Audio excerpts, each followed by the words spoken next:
My name is Camilla, and I'm 35 years old. After 15 years of silence, I got a letter from my dying aunt, and inside it was the truth that shattered everything I believed about family. My cousin, the girl I once called my sister, had stolen my father's entire fortune by forging my name on his will. The day after my father's funeral, my stepbrother stormed into our family home and claimed everything, until I found a half-burned envelope with my name on it and a letter written after his death. I live a quiet, almost monotonous life in a small town in Oregon. I teach art at the local high school, spend most weekends sketching at the lakeside, and try not to think too much about the family I left behind. For years, I convinced myself that peace meant distance, that the only way to heal was to forget. My father passed when I was 15, and not long after that, his side of the family fell apart. I haven't spoken to any of them in nearly 15 years. There were too many lies, too many arguments about money and pride. And when I left for college, but sometimes the past has a cruel way of knocking on your door or, in my case, arriving in a creased envelope. It was a Tuesday afternoon when I found the letter in my mailbox. It stood out instantly. The paper was thick, yellowed, the handwriting elegant but shaky. My heart skipped as I read the name on the return address, Selena Foster. My aunt, my father's sister. I hadn't seen her since my father's funeral. I sat at my kitchen table, holding the letter for what felt like hours before opening it. My hands trembled as I unfolded the pages. The first words sent a chill down my spine. Camilla, my dear, I've waited far too long to tell you the truth. There's something you must know about the fortune that was rightfully yours. I blinked, reading it again and again, certain I was misunderstanding. The fortune that was rightfully yours? It made no sense. I didn't come from wealth. My father had worked as an accountant. We lived comfortably but never luxuriously. The idea that there was any kind of fortune tied to my name sounded impossible. Still, as I read on, the weight of her words pressed heavier. I can't write everything here. Please come see me before it's too late. I'm not well, and time isn't kind to secrets. You deserve to know the truth. Her message ended abruptly, with a shaky signature, Selena. For a long moment, I just sat there, staring at the letter. The ticking of the clock on the wall sounded louder than usual, echoing in the quiet room. The rational part of me said it was nonsense. My aunt had always been eccentric, emotional, maybe even unstable. But another part, the part that remembered the way she used to hold my hand and tell me bedtime stories, couldn't shake the feeling that this was something real. I folded the letter carefully, reading, the postmark, Rivers Bend, Montana. The name stirred something deep inside me, memories of childhood summers spent in that very town. I could almost smell the pine trees and hear the creek that ran behind Aunt Selena's house. Those were the happiest times before everything fractured. I tried to focus on grading papers that evening, but my mind kept drifting back to the letter. What did she mean by the fortune? Why now, after all these years? And why did her words sound like a confession rather than an invitation? That night, I pulled out an old box of photos.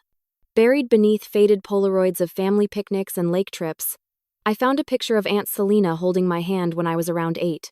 She looked radiant, with soft auburn curls and kind eyes. Hazel, her daughter, my cousin, stood beside us, grinning smugly at the camera. Even then, Hazel had that confident, untouchable air.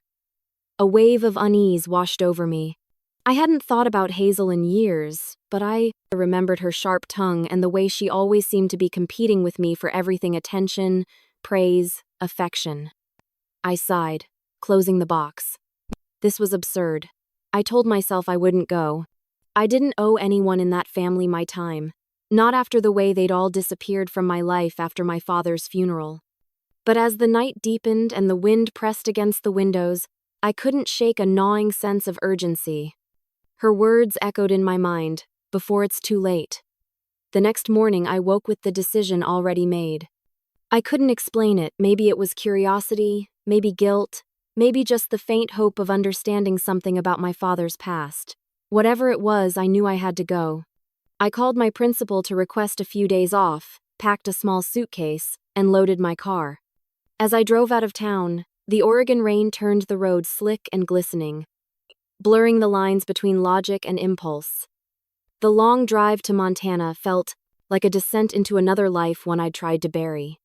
The scenery shifted from gray highways to open plains, and by the time I reached River's Bend, the sun was setting behind the hills. It was smaller than I remembered, quiet, almost eerily so. The same general store stood on the corner, the same church steeple rising above the pines. I followed the cracked road that led to Aunt Selena's home, my stomach tightening with each turn. The closer I got, the heavier the air felt, as if the land itself remembered the things that had been hidden here. Her house appeared at the end of a gravel path, a two-story farmhouse with peeling white paint and ivy creeping up the porch rails. The windows glowed faintly with yellow light, and a figure sat in the rocking chair outside. My breath caught. It was her. Even from a distance, I could see that Aunt Selena looked older, frailer. Her hair was silver now, her frame smaller, but her eyes, those piercing green eyes, met mine through the dusk, like she'd been waiting for me all along. I parked and stepped out of the car, gravel crunching beneath my shoes. For a moment, neither of us spoke. The air between us felt thick with years of unspoken words. Then she smiled faintly, though her lips trembled. "You came," she said, her voice soft, raspy. "I got your letter," I replied, trying to steady my voice. She nodded slowly, her eyes glistening. "Good. Because it's time, Camilla. It's time you finally knew what really happened." As she stood and motioned for me to follow her inside, I felt a chill crawl up my spine. Whatever truth waited for me in that house, I could already feel it, something deep, dark, and dangerous. I arrive at Aunt Selena's home to find her waiting on the porch, pale, trembling, and ready to confess a secret she's kept for 20 years. Aunt Selena's house felt frozen in time, but her words melted away every illusion I'd held about my family. The moment I stepped through Aunt Selena's doorway, I felt as though I'd walked into a preserved memory. Everything was exactly as it had been decades ago, the same floral wallpaper, the same mahogany clock ticking on the mantel, and the faint scent of lavender that had always lingered in her home. It was as if time had stopped here, waiting for me to return. "Sit down, dear," she said softly, gesturing to the old sofa. Her voice trembled, but there was warmth in it, the kind of warmth that comes with guilt. She shuffled toward the kitchen, her slippers whispering against the worn hardwood floor. I followed her with my eyes as she prepared tea, her hands trembling so violently that the cups rattled on the tray. "Still take sugar?" she asked, her back to me. "I do," I said, though my voice came out quieter than I intended. She brought the tray to the coffee table and sat across from me. The porcelain cups clinked as she poured the tea, steam rising between us like a veil. For a long time, neither of us spoke.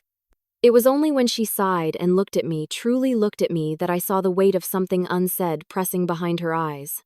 "You look so much like your father," she said finally, her voice breaking on the word father.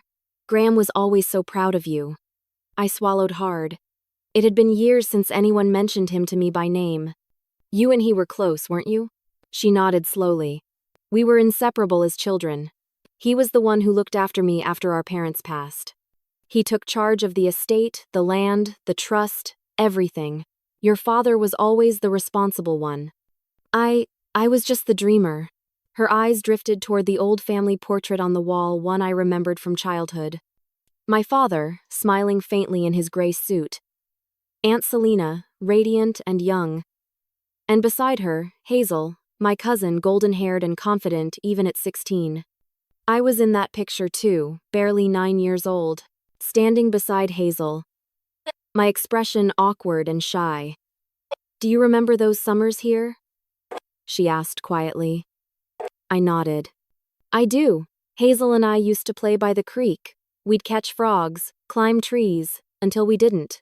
A shadow crossed her face. "Yes, until everything went wrong." I hesitated, unsure whether to press. "You mean when my father died?" Her gaze dropped to her hands, which were clutching her teacup as though for dear life. "That was when everything changed, yes. But the cracks started before then." I frowned. "Cracks?" Selena let out a shaky breath. "Hazel was always, Jealous of you, Camilla. Even when you were little. You had a light about you, gentle, but strong. People were drawn to you. And Hazel couldn't stand that. She was my only child, and I tried to give her everything, but she always wanted more attention, more approval, more status. It felt strange hearing this. Hazel had always been so perfect in everyone's eyes, confident, articulate, the golden girl of the family. I was the quiet one, the artist, the one who never fit. To think she resented me felt almost absurd. She used to talk about you constantly after your father passed, Aunt Selina continued, her voice trembling. I thought it was grief, but later, I realized it was something darker. She paused, her fingers tightening around the teacup. You see, when your father died, he left behind more than memories. He left behind a trust fund and inheritance meant for you when you turned 18. My heart skipped. What inheritance? Selina looked at me like she wished she hadn't spoken. Graham never told you? I shook my head slowly. No, we didn't have anything. Mom always said Dad's finances were modest, that there wasn't much left after the hospital bills. Aunt Selina's face crumpled. That's what she was told. That's what we all were told. But it wasn't true. Your father managed our parents' estate, their land, their investments, even their business holdings. When they passed, he split it fairly. But there was one portion, a trust he established in your name, Camilla. For your future. The room seemed to tilt. Then what happened to it? I asked, though part of me already feared the answer. Her lips trembled. When your father died, things moved quickly. Too quickly. Hazel and I were listed as next of kin, and I didn't understand the paperwork. Hazel said she'd take care of things. She was good with business, and I trusted her. We all did. My throat went dry. You're telling me Hazel had access to my father's estate? Yes, she whispered. She took control of everything after his death, the accounts, the legal documents, the property, and for a while, she made it seem like it was all being handled properly. The ticking clock filled the silence between us. I tried to make sense of it, of how a 19-year-old girl could have rewritten my family's future without anyone noticing. But how could that even happen? I asked. Surely there were lawyers. Or someone who… Selina shook her head. Hazel was clever. She knew people. She convinced everyone she was acting on behalf of the family. She said you'd already been provided for, that your mother had declined the inheritance. It was a lie, of course, but she had the documents to prove it. I leaned forward, my heartbeat pounding in my ears. Documents? What documents? Selina hesitated, her eyes filled with tears. You were never supposed to find out, Camilla, she whispered. I wanted to tell you years ago. But Hazel? She made sure I couldn't. The air seemed to leave the room. Why? What could she possibly gain by stealing from me? Selina's hands began to shake violently. More than money, power, control. Your father's trust was significant enough to give you independence. But Hazel wanted it all. She wanted to be seen as the rightful heir to the Foster name, the one who carried on your father's legacy. And she made sure of it. I stared at her, my pulse roaring in my ears. How? Aunt Selina's tears spilled freely now. She forged the documents, Camilla. She had the will rewritten, and your name was removed. She replaced it with her own. The words hit me like a punch to the chest. The air around me seemed to blur. All the years of struggle, of scraping by, of wondering why life always felt unfair, it all made sense now. For the first time in 15 years, I understood why my family went silent after my father's death. It wasn't grief that kept them away. It was guilt. My tea sat untouched on the table, cold and bitter, like the truth that now sat between us. My blood ran cold as Aunt Selina admitted Hazel forged the documents and that my inheritance had been stolen in my name. I couldn't breathe as Aunt Selina unfolded a worn folder. Inside lay the proof of my cousin's betrayal. The silence between us stretched like a wound that refused to close. I sat frozen, barely able to process what Aunt Selina had just said. The idea that my own cousin, the girl I once played dolls and climbed trees with, had forged my name out of existence was too monstrous to believe. Aunt Selina wiped her tears and stood slowly, her frail frame trembling as she walked toward the old cabinet against the wall. The hinges creaked when she opened it, releasing a faint scent of dust and age. From the top shelf, she pulled out a worn leather folder. Its corners cracked, edges darkened from years of handling. She pressed it to her chest for a moment before turning to me. "This," she whispered, "is what I should have given you years ago." I hesitated before taking it. The folder felt heavier than I expected, not just in weight but in consequence. When I opened it, I saw rows of yellowed papers, their ink faded, but legible. Some pages had official seals, others were handwritten notes. "That's the original draft of your father's trust," Selina said softly, lowering herself into the armchair. "Your name is right there, see?" I scanned the top of the page, my eyes landing on my own name. Camilla Foster, primary beneficiary. For a moment, relief washed over me. It was real. My father had wanted to take care of me, but then Aunt Selina slid another paper toward me, this one crisp, cleaner, and bearing a notary seal. "And that," she said grimly, "is the version that was filed." My heart dropped. My name was gone. In its place was a single word that made my stomach twist: Hazel. "She replaced it," I murmured, disbelief choking my voice. How did she even do that?" Selina's eyes darkened with shame. "Hazel was clever, ruthless even. She knew how to manipulate people. The lawyer handling the estate, Mr. Benton, had been with our family for years. He adored your father, but he also had weaknesses. Hazel found them." I frowned. "What kind of weaknesses?" She hesitated, then said, "Gambling debts. She paid them off. In exchange, he notarized a new version of the trust. She told him it was an update your father had requested before he died. He never questioned her, not once." I sat back, the room spinning slightly. "So she bribed him?" "Yes," Selina said, her voice breaking. "And once it was done, there was no undoing it. The document was filed legally, and unless someone contested it within 6 months, it became permanent." I felt sick. I had been 15 when my father died a child. No one told me about deadlines or legal procedures. I trusted the adults around me to handle everything. I never imagined they'd be the ones to betray me. "Why didn't you tell me sooner?" I asked, my tone sharper than I intended. Selina's face fell. "Because Hazel made sure I couldn't. When I found out what she'd done, I threatened to go to the authorities." She laughed. "She said if I ever breathed a word, she'd ruin me financially, publicly, emotionally. And she could have. I depended on her then. She controlled the accounts, even my home. She made sure I stayed silent." I clenched my fists, anger rising like fire in my chest. "She stole from me, Aunt Selina. She stole everything." Selina nodded slowly. "I know. And it's haunted me every day since." I flipped through more pages, scanning signatures, legal stamps, and letters. Then one particular envelope caught my attention, brittle and yellowed, marked confidential.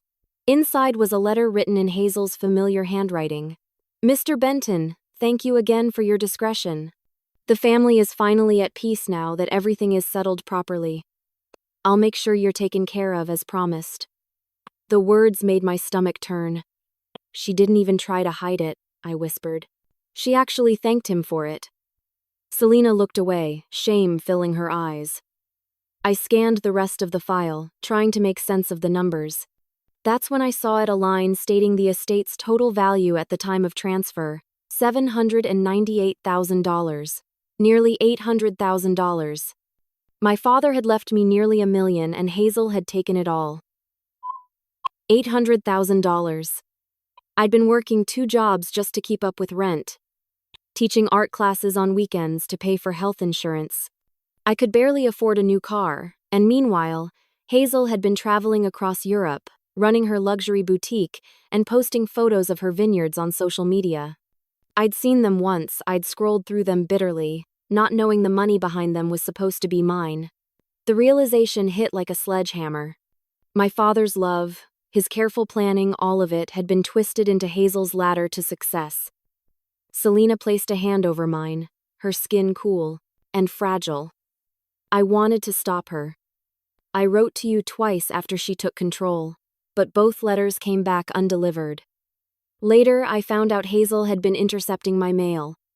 She said she was protecting you from unnecessary pain.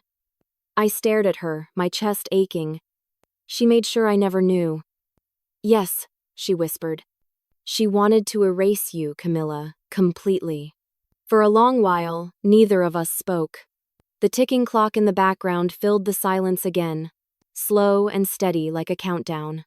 I looked at the papers scattered across the table, the proof of betrayal that had shaped my life without my knowledge. Shock began to fade, replaced by something sharper, hotter rage. The kind that doesn't just burn, it carves purpose into you.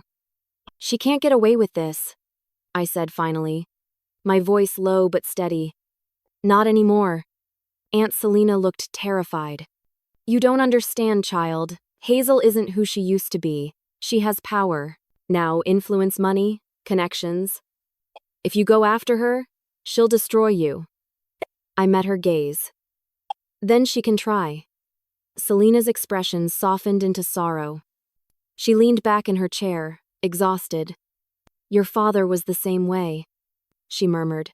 He had that same stubborn fire in his eyes when someone wronged him. It scared Hazel then, and it will scare her now. Her warning didn't shake me, it fueled me.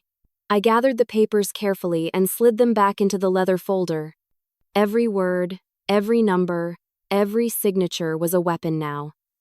As I stood to leave, Aunt Selena spoke again, her voice weak but urgent. Camilla, she said. There's something else you need to know. I turned. She didn't do it alone. My breath caught. What do you mean? Selena's gaze flickered toward the window, as if afraid someone might be listening. Hazel had help from someone inside the family, someone you trusted. The words sent a chill racing through me. Aunt Selena warns me that Hazel will destroy anyone who challenges her, and that someone else in the family helped her do it. Just when I thought Hazel had acted alone, Aunt Selena revealed another name, one that shattered me. For a few moments after her words, I couldn't speak. My mind was still spinning from everything she'd already told me. But now her expression, that haunted, hesitant look in her eyes, made my stomach twist. What do you mean she didn't do it alone? I asked, my voice barely above a whisper. Aunt Selena's gaze flicked toward the window again, her fingers nervously twisting the edge of her cardigan. It wasn't just Hazel, she said quietly. Someone else made it possible. My pulse quickened. Who? She swallowed hard. Your uncle, Daryl. The name hit me like a blow. Uncle Daryl, my father's younger brother. The one who used to take me fishing, who'd slip me extra candy when my mom wasn't looking, who always told me I had my dad's determination. Of all the people in the family, he had been the only one who seemed genuinely kind after my father's funeral. I shook my head. No, that's not possible. Uncle Daryl loved my dad. He loved me. Aunt Selena sighed, her eyes glistening. I wish that were true. But he loved money more. The words made the air feel heavier. I sank back into my chair, staring at her. What did he do? She hesitated for a moment before speaking again. When your father passed, Daryl was supposed to help handle the legal side of things. He had experience. He'd been managing the family's business interests in real estate. Hazel came to him, said she could streamline the process. He agreed. Together, they saw an opportunity, a way to control everything your father left behind. I felt sick. You mean he helped her forge the will? Selena nodded slowly. He was the one who made the introductions. The lawyer, Mr. Benton. He wasn't just Hazel's ally. He and Daryl were college friends. They'd known each other for decades. Daryl used that connection to convince Benton to adjust the paperwork. I stared down at the folder still sitting on the coffee table, its edges curling slightly under the heat of the nearby lamp. I thought of my father, meticulous, honest, principled, and the thought of his own brother betraying him felt like a stab straight through the heart. Why? I asked, struggling to keep my voice steady. Why would Daryl do something like that? Aunt Selena's face hardened, her sorrow giving way to anger. Greed, always greed. Hazel promised him 30% of the inheritance if she succeeded. It was supposed to look like a finder's fee for managing the estate transition, but in truth, it was blood money. He sold you out, Camilla. My chest felt tight. The kind of tightness that comes before tears, but I wouldn't cry. Not for them. 30%, I repeated numbly. That's almost $250,000. Selena nodded. Hazel paid him in increments. I found the checks once drawn directly from her business account. I confronted Daryl about them, but he just laughed. He told me to mind my own affairs. She looked away, her voice trembling. He said it was better this way, that the money would be wasted on you, a child who wouldn't understand its worth. He said Hazel could make something of it. I gritted my teeth, fury coursing through me. Make something of it? Hazel hadn't made anything, she'd stolen everything. All the years I'd spent struggling, wondering why no one from my father's side ever checked in. Now I understood. They hadn't forgotten me, they'd erased me. So they both profited, I said bitterly. Hazel took my inheritance, and Daryl got a cut for helping her bury the truth. Aunt Selena nodded, tears spilling down her cheeks. I kept quiet because I thought they'd ruin me too. Hazel controlled the family assets by then. If I said anything, she could have taken my home, everything I had. And Daryl, he had friends in places that could make life very difficult. I could hear the shame in her voice, but I didn't blame her. Not anymore. She was an old woman who had been manipulated by two ruthless people who happened to share her blood. I took a deep breath, trying to steady my trembling hands. So this wasn't an accident, I said finally. It wasn't a one-time mistake. This was planned. Selena nodded. Calculated. Every step. They made sure your mother believed there was nothing left, that your father had spent it all. Then, once the trust was gone, Hazel invested the money in her boutique business. That's where it all started with your inheritance. My mind flashed to the glossy magazine article I'd seen years ago, Hazel Foster, the self-made woman behind a thriving fashion empire. I'd read it with detached admiration, not knowing that every dress, every showroom, every headline had been funded with what should have been my future. I pressed a hand against my forehead, feeling lightheaded. I can't believe I ever looked up to her. None of us saw her for what she was. Selena murmured. Not until it was too late. I glanced toward the window. The night outside was pitch black, the trees whispering against the glass. I felt a chill crawl up my spine. But it wasn't from the cold. It was from realization this wasn't just a betrayal, it was a conspiracy. I stood, my decision already made. I'm going to find proof, I said firmly. And I'm going to expose them, every single one of them. Selena's eyes widened. Camilla, no. You don't understand, Hazel doesn't forgive.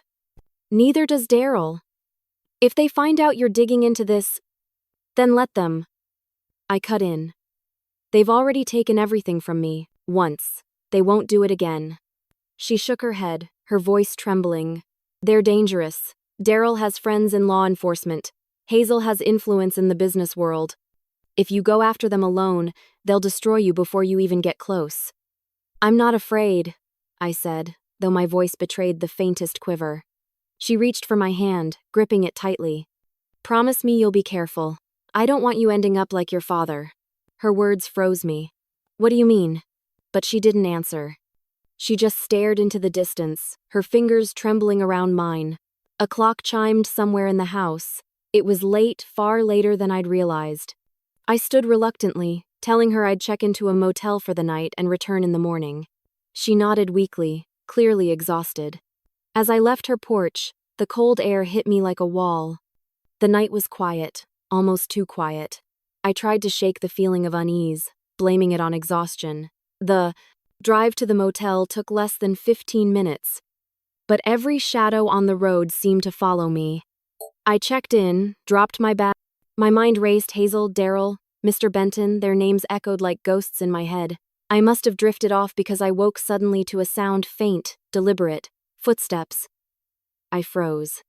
They were right outside my window. Then came the low, steady hum of an idling car engine in the dark. My pulse thundered in my ears as I sat motionless, too afraid to move. Someone was watching. Waiting. That night, I hear footsteps outside my motel window and a car engine idling in the dark. Someone didn't want me digging into the past, and they were willing to scare me into silence. I barely slept that night. The sound of that car engine outside my motel window replayed over and over in my head, each repetition growing louder, heavier.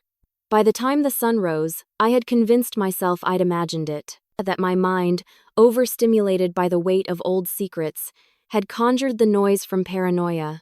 But when I stepped outside into the cold morning air, the truth was waiting for me. My car sat in the corner of the parking lot, tilted slightly to one side. At first, I thought the ground was uneven. Then I saw the slashes along both rear tires. Deep, deliberate cuts, the rubber shredded, a dark shape fluttered under the wiper blade. A note. I pulled it free, my hands trembling.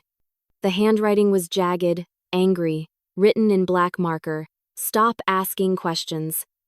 For a long moment, I just stood there, my breath fogging in the crisp air. Fear crept through me, slow and suffocating. But it wasn't the kind of fear that makes you run. It was the kind that makes you burn. Hazel. It had to be her or someone she sent. Maybe Daryl. Maybe both. They wanted to scare me, to warn me off. But all it did was ignite something raw and furious inside me. I wasn't that quiet, obedient girl they'd written out of history anymore. I was going to find the truth, and this time, I wouldn't stop. I grabbed my phone and immediately called Aunt Selena. It rang 4 times, then went to voicemail. I called again. Nothing. My stomach twisted. I tried to reassure myself maybe she was still asleep, maybe her phone battery had died. But deep down, unease slithered beneath my skin. I drove the car, or rather, limped it to the service station down the street, the mechanic shaking his head when he saw the damage. Clean cuts, he muttered. Whoever did this used a utility blade. I didn't tell him what I suspected. I just asked how soon he could fix it. He said a few hours. I decided to walk to the sheriff's office in the meantime. Rivers Bend was small, the kind of town where gossip traveled faster than the mail. The sheriff's station sat at the corner of Main Street, an old brick building with a single flag flapping lazily in the wind. Inside, a deputy with thinning hair looked up from his desk as I entered. "Can I help you?" he asked, barely glancing up from his paperwork. "Yes," I said, pulling the note from my bag and placing it on the counter. "Someone slashed my tires last night and left this." He squinted at the paper, then leaned back in his chair. "You got any idea who might have done it?" "I do," I said. "But it's complicated. It has to do with my family, a legal matter from years ago. I think someone's trying to intimidate me." That finally got his attention, but not the kind I'd hoped for. His brows knit together in skepticism. "Ma'am, this looks like vandalism to me. Probably some kids messing around. We'll file a report, but without a witness or camera footage, there's not much we can do." I wanted to scream. "You don't understand. This isn't random. Someone doesn't want me uncovering what really happened to my father's estate." He gave a sympathetic, half smile, the kind that said, "I think you're overreacting." "Like I said," he replied flatly, "we'll keep it on record." No one did. If I wanted answers, I'd have to get them myself. That meant finding Mr. Benton, the lawyer who had notarized the forged documents. If Hazel had manipulated him, he'd know how, and maybe, just maybe, he'd be willing to talk now that time had passed. I returned to the motel, got my repaired car, and drove to the address listed for his office. The building was old, tucked between a laundromat and a barber shop. The gold letters on the glass door read Benton and Associates, Estate Law. But the office looked abandoned, blinds drawn, dust coating the windows. I rang the bell anyway. A young woman answered through the intercom. "Sorry. Mr. Benton retired 6 months ago. This office is permanently closed. Do you know where I can reach him?" I asked. Quickly. She hesitated. I'm not supposed to give out private addresses. Please, I said, desperation creeping into my voice.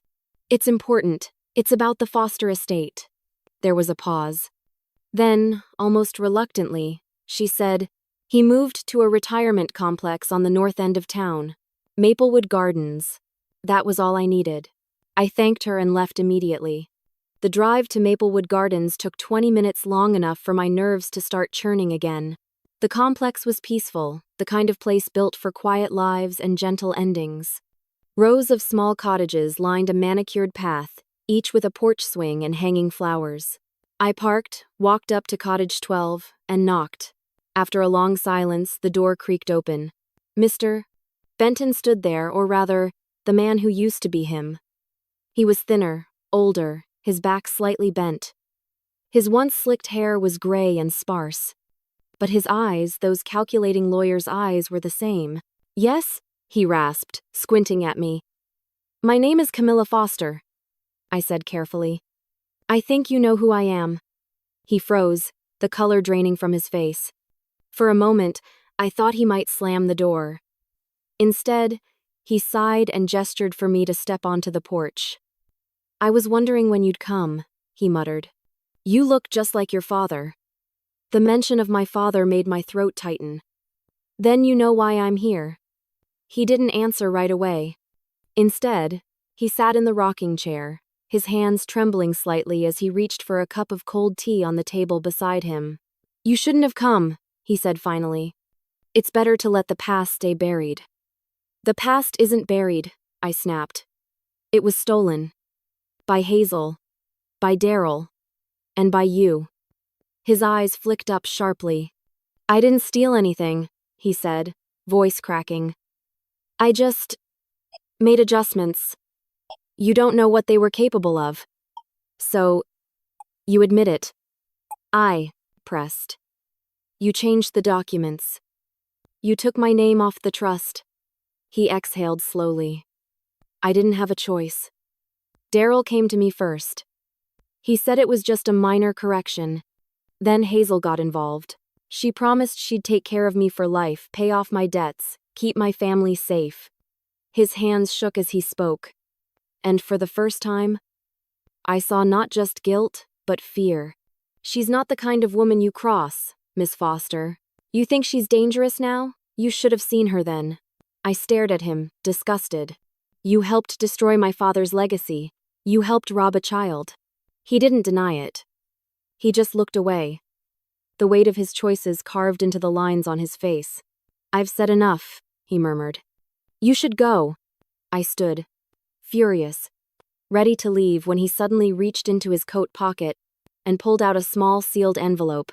He pressed it into my hand, his voice dropping to a whisper. You didn't hear this from me, he said.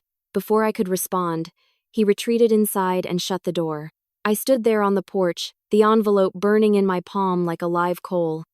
Before I leave, he slips me a sealed envelope and whispers, You didn't hear this from me. Inside the envelope was something far more dangerous than I expected. Hazel's confession in her own handwriting. I didn't open the envelope right away. When I left Mr. Benton's porch, my hands were trembling so badly that I had to grip the steering wheel just to stop the shaking. The drive back to my motel blurred into shades of gray, the fog rolling in over the mountains, the empty highway stretching endlessly ahead. The entire time, that small white envelope sat on the passenger seat like a living thing, daring me to look inside. By the time I reached the motel, the sun was sinking behind the pines.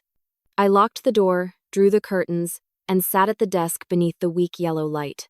For a long moment, I just stared at it. There was no return address, no writing on the outside, only a faint smudge of dirt near the seal, like it had been hidden somewhere before Benton gave it to me. Finally, I tore it open. Inside were several folded sheets of paper. My breath caught as I unfolded the first one. Bank statements. Dozens of them. Transfers from my father's estate account to Hazel's personal business account.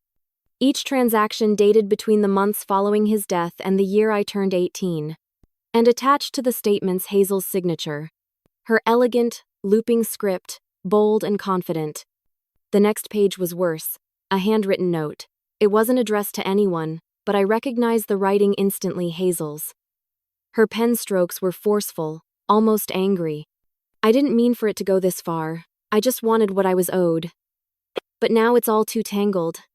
Maybe someday I'll make it right. I don't even know who I am anymore. I just know I can't stop. I read it twice, then 3 more times, my heart hammering. Hazel had known. She had known what she did was wrong. And for a moment, at least for a fleeting moment, she'd felt remorse.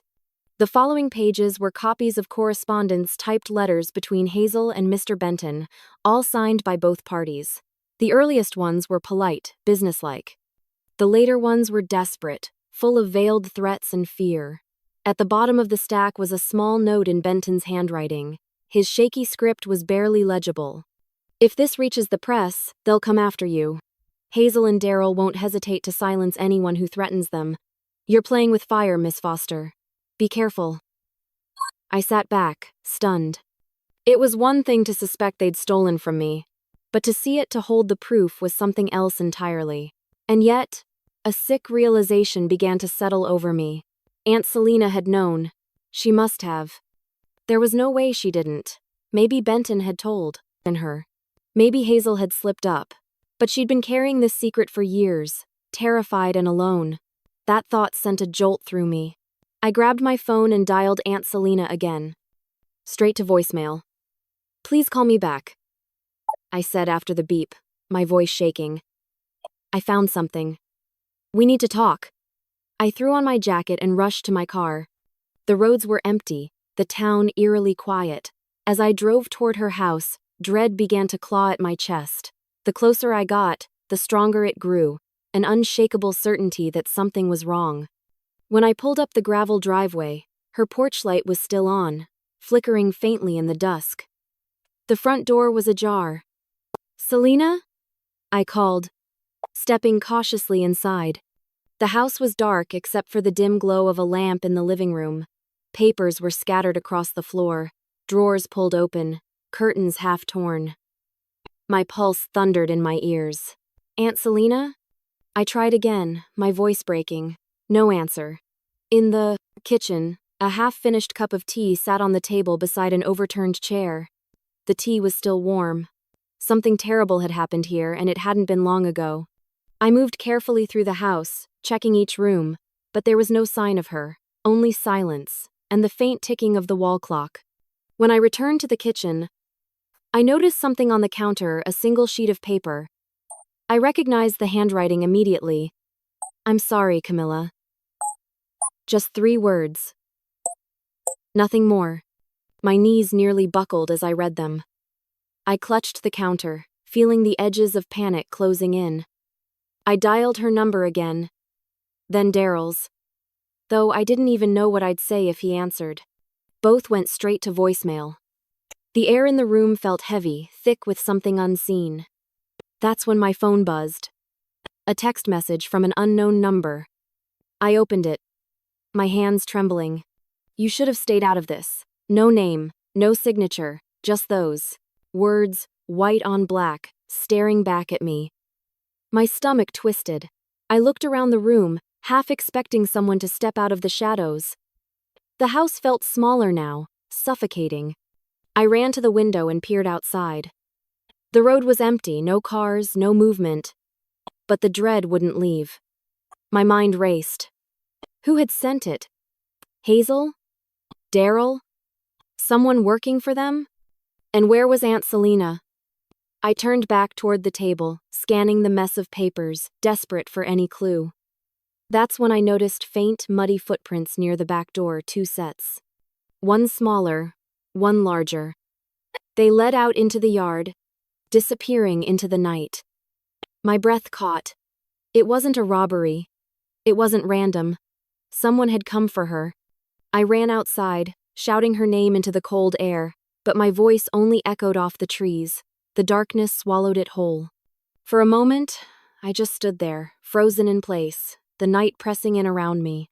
Every instinct screamed that I needed to leave that. Whoever had taken her might come back. But I couldn't move.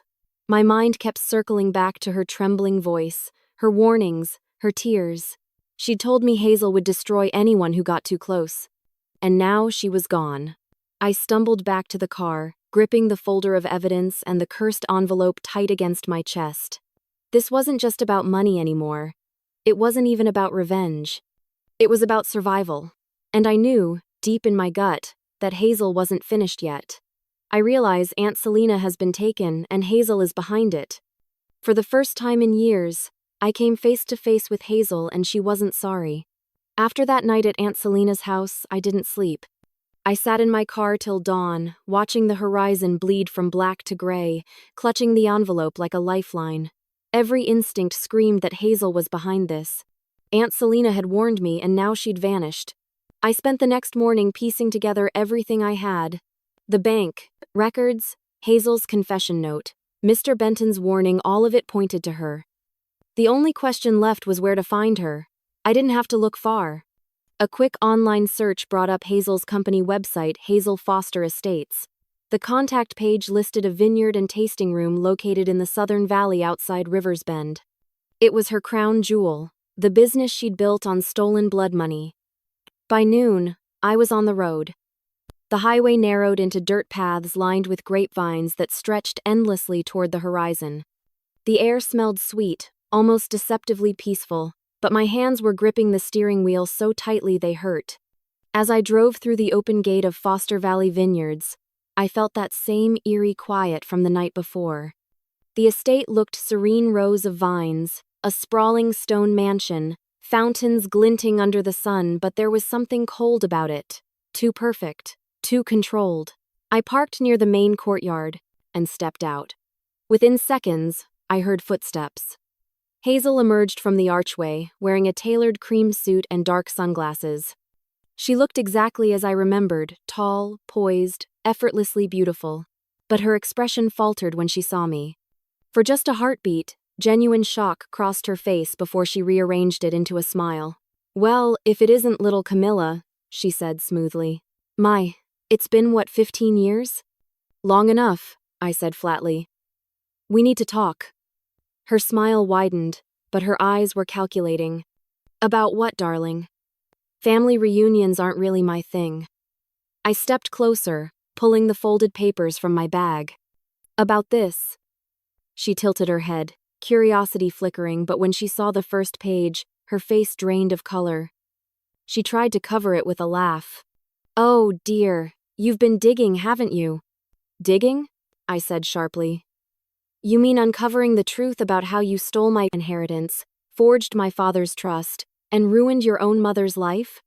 Hazel's laughter rang through the courtyard low, mocking. "Oh, Camilla. You really have no idea how the world works, do you?" I felt my pulse hammering. "I have bank records, letters. Even your own handwriting. You admitted you planned to make things right, but you never did." For a moment, her smirk faded. Then she straightened her shoulders, confidence returning like a mask sliding back into place. "You think you can undo 20 years with a few scraps of paper?" she said coolly. "I didn't steal anything. I earned it. I worked for it. While you were off hiding behind your mother's skirts, I was saving this family's legacy. By erasing me?" I shot back. Her eyes hardened. "You were a child. You wouldn't have known what to do with that money. You would have squandered it. I put it to good use. Look around you." She gestured to the vineyard, her empire, gleaming under the sun. "This is what I built with that money. Our name finally means something again." I stared at her, stunned by the sheer audacity of her words. "Our name means nothing if it's built on lies." Hazel's expression twisted, the charm peeling away.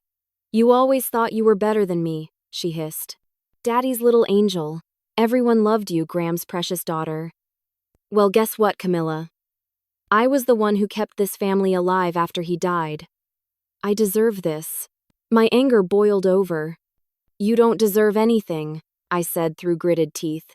"And you're going to pay for what you did, you and Uncle Darryl." At the mention of his name, Hazel's jaw tightened. "Careful what you say." "Why?" I said, pulling out my phone and hitting the record button without her noticing. "Because you'll get caught? Or because your little partner in crime is too scared to face what you both did?" A voice came from behind me, calm, deep, and unmistakably familiar. "Watch your tone, Camilla." I turned sharply. Daryl stepped out from the shadows beneath the archway, dressed in a gray suit, his eyes cold as stone. For a moment, I was 10 years old again, looking up at the uncle I used to adore.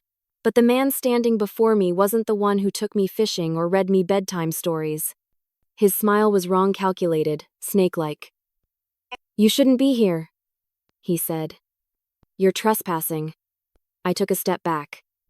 "You helped her steal from me," I said quietly. "You both did," he chuckled. "Your father was a fool. He tied up money that could have done real good. Hazel knew how to use it. You would have wasted it on paint and passion projects." Hazel smirked beside him. "He's right. We made something that lasts. Something that destroys people," I snapped. "Your own mother is missing, Hazel. What did you do?" That question was the one that finally cracked her mask. Her face darkened, eyes narrowing to slits. "She went away," Hazel said coldly. "That's all you need to know." My stomach turned. "You mean she found out what you did and you made her disappear?" Hazel slammed her hand against the table beside her, startling me. "Enough!" she screamed. "You don't get to stand here and judge me. You don't deserve his legacy. You don't deserve any of it." The echo of her words hung in the air, sharp and venomous. For a moment, none of us moved. Then she caught her breath, straightened, and gave a slow, chilling smile. "You have no proof," she said. My phone, still recording, captured every word, every furious confession. I forced a calm I didn't feel. "You're right," I said quietly. "I don't have proof yet." I turned toward my car, my hands shaking. "But I will." "Camilla," Daryl warned, his tone suddenly low and dangerous. "You're making a mistake." I ignored him, walking faster until I reached my car. My heart pounded as I started the engine, Hazel's face flashing in the rearview mirror composed again, cold as ice. I drove away from the vineyard, my breath coming in shallow gasps. Every nerve in my body screamed that I'd just walked through fire and somehow survived. But I wasn't scared anymore. I was furious. Determined. I had their confession, and that was more powerful than any fortune they'd stolen. That night, I checked into a new motel miles away from Riversbend, uploaded the recording to a cloud drive, and backed it up twice. For the first time, I felt like I had control. But the illusion shattered the next morning. I woke to the sound of my phone buzzing on the nightstand. It was a local news alert. I opened it and my heart stopped. "Authorities have discovered a vehicle at the bottom of Ravenswood Ravine. The car belongs to Selena Foster. Investigation ongoing." I dropped the phone, a wave of cold dread washing over me. Hazel's voice echoed in my head. She went away. The next morning, news breaks that Aunt Selena's car was found at the bottom of a ravine. My aunt's death pushed me to do what I'd feared most: expose my family's crimes to the world. When they pulled Aunt Selena's car from the ravine, something inside me broke. I stood on the edge of that cliff hours later, staring down at the twisted wreckage below, the flashing red and blue lights cutting through the fog. The sheriff said it looked like an accident, maybe she lost control on the sharp curve. But I knew better. Aunt Selena was many things: frail, frightened, haunted, but she wasn't careless. She'd survived 20 years of silence and guilt. She wouldn't just drive off the road. As I watched the tow truck drag her car up from the darkness, I felt a mix of grief and fury boil into something sharp and unshakable. They had taken her life, just like they took my father's legacy. I wasn't going to let them win. That night, back in my motel room, I made the decision that would change everything. No more hiding. No more fear. It was time to expose Hazel and Daryl for who they truly were. The next morning, I walked into the Riversbend Sheriff's Office with my folder, my phone, and the envelope from Benton. My hands shook as I placed them on the desk in front of the sheriff. "I have evidence," I said, my voice steady despite the storm inside me. "Evidence of fraud, forgery, and maybe even murder." The sheriff, a broad-shouldered man named Reynolds, looked at me skeptically at first. But when I played him the recording of Hazel's confession, the room went still. Then I showed him the bank records, the trust documents, the letters, everything. Within hours, the tone shifted. Officers took copies of the files. A quiet but serious investigation began. But Hazel had influence far more than I'd realized. Within a day of filing my statement, the threats started. The first came as an email. "You don't know who you're dealing with. Walk away." Then, a second. "The truth won't protect you." I tried to ignore them, but each message sent chills crawling up my spine. Still, I refused to back down. If Hazel thought she could scare me, she hadn't learned who I'd become. Realizing I needed to move fast, I reached out to someone outside, Riversbend, someone who couldn't be intimidated. A local investigative journalist named Lacey Morgan, whose articles I'd read online. She had a reputation for uncovering corruption in small-town politics. I emailed her everything, explaining the situation.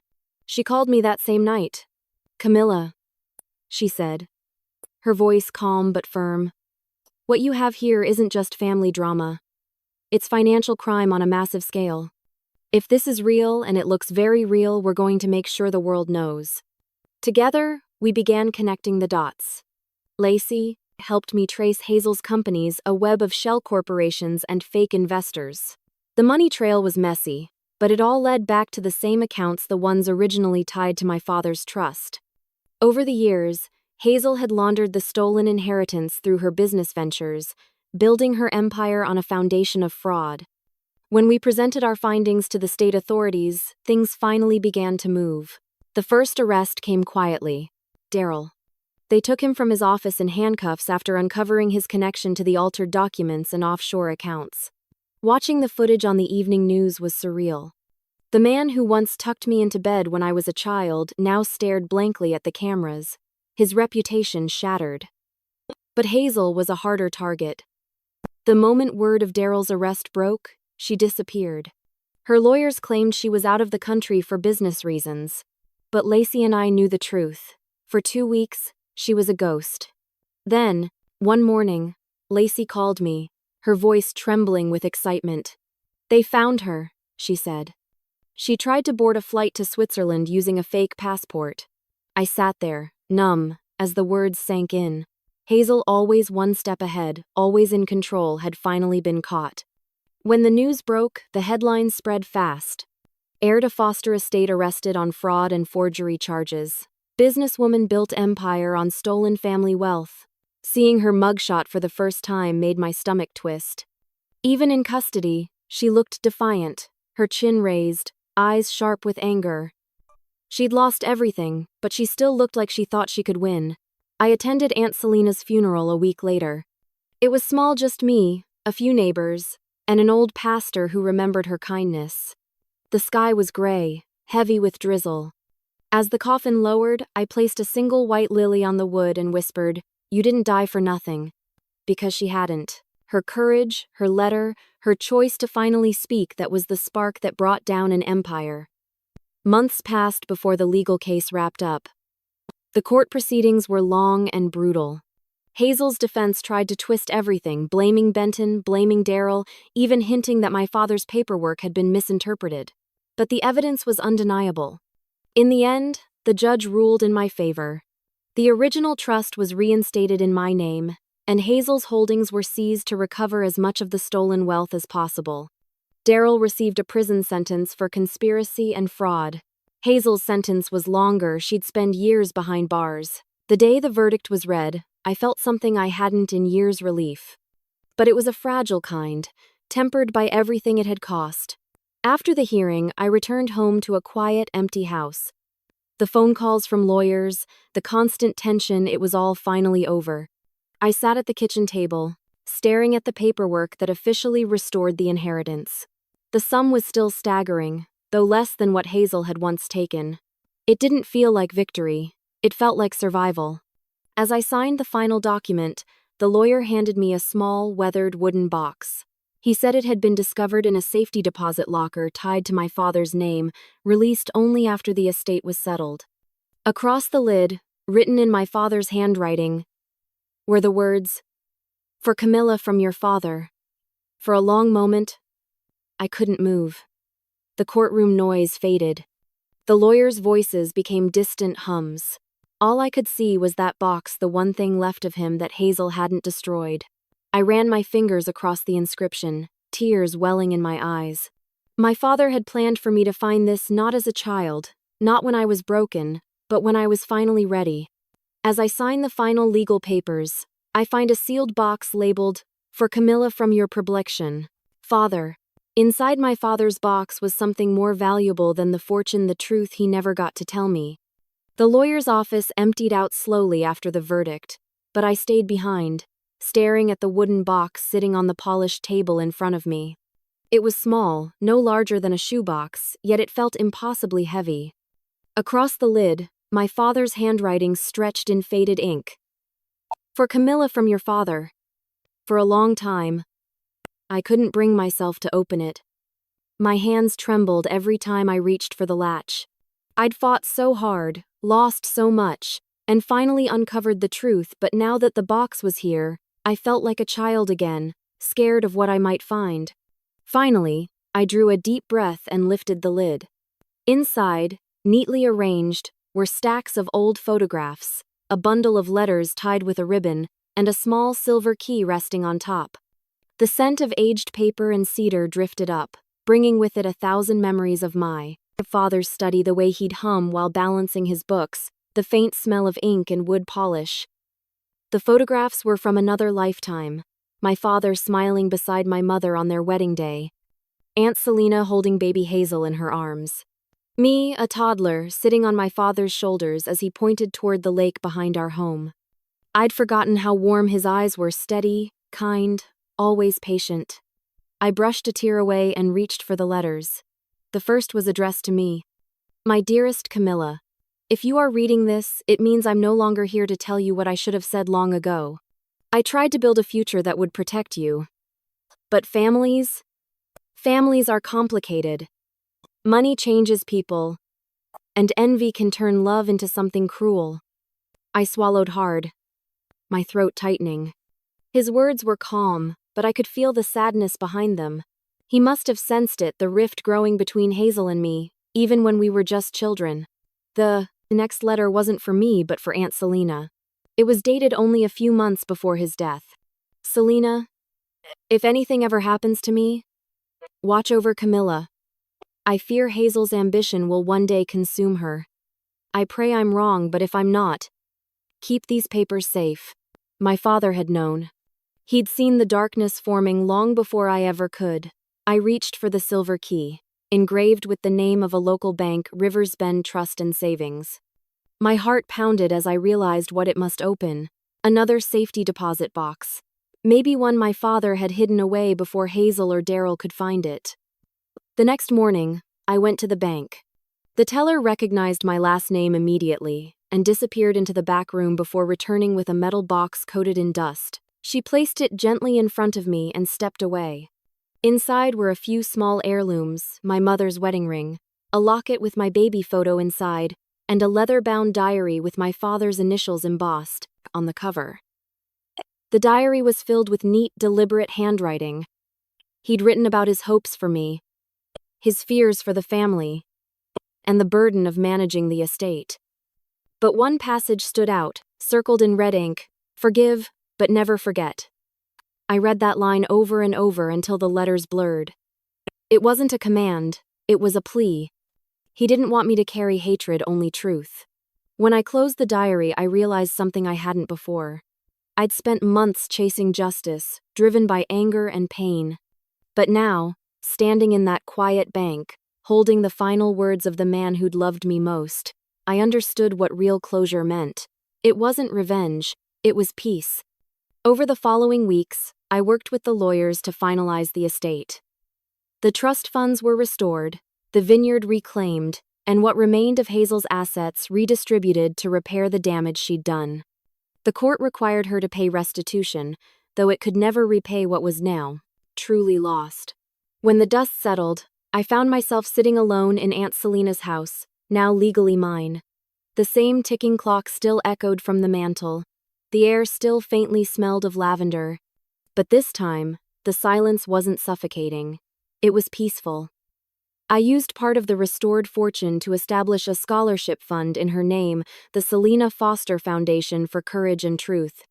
It would help young women from small towns pursue education in law, journalism, or social work paths that might help others fight for justice, even when the odds were impossible. It felt like the right way to honor her. On a quiet spring afternoon, I visited her grave. The cemetery overlooked the same hills where she used to watch sunsets. I knelt by her headstone and traced the letters of her name with my fingertips. "I did it," I whispered. "They can't hurt anyone anymore." A breeze swept through the grass, carrying the faint scent of lilac, her favorite flower. For a moment, I could almost hear her soft laugh, that tremor in her voice when she told me she was proud. "I wish you'd lived to see it," I said. "But I know you're free now. And I promise I'll never let her darkness define me." When I stood, the weight on my chest finally lifted. I walked back toward my car, sunlight warming my face. And for the first time in years, I didn't feel haunted. Hazel's trial made national news for a few weeks, then faded from the headlines. She was sentenced to 15 years in prison. Daryl got 10. Mr. Benton, the frail old lawyer, testified for the prosecution in exchange for leniency. The empire they built on deceit crumbled faster than they ever could have imagined. But I didn't care about their punishment anymore. What mattered was that the truth, my father's truth, had finally come to light. One evening, I sat by the fireplace with my father's diary open on my lap. I reread his words, tracing each sentence as though they were written for me yesterday. "Forgive, but never forget." I closed the book and whispered, "I forgive you, Hazel. But I'll never forget what you did." Outside, the vineyard stretched across the hills, wild and untamed after years of neglect. I decided not to sell it.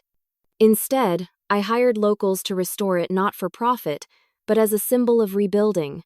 The Foster name would stand for something good again. And maybe that was what my father wanted all along. That night, as the sun sank behind the valley, I thought about everything it had cost: the silence, the secrets, the pain, but also the strength I'd found in the ruins. Some fortunes destroy families. Others rebuild them. Mine did both. I stood by the window, the diary pressed to my chest, and whispered a final goodbye to my father, to Aunt Selena, even to the girl I used to be before all this began. Some fortunes are measured in money, others in truth, and mine cost me everything. In the end, I realized the real inheritance my father left me wasn't money, it was strength. Hazel took my fortune, but in chasing the truth, I found something she never will: peace. Aunt Selena's voice still echoes in my mind, reminding me that silence only protects the guilty. Now, when I walk through the vineyard reborn under my name, I don't see loss anymore. I see survival. Because sometimes, the richest thing you can own is the truth, no matter what it costs. If this story made you feel that some truths are worth the pain it takes to find them, then don't forget to share it. Someone out there might need this reminder too. And if you believe karma never forgets, hit the like button and stay with me for more true stories that prove it. Tell me in the comments, would you forgive a family member who betrayed you for money, or would you let time be their punishment?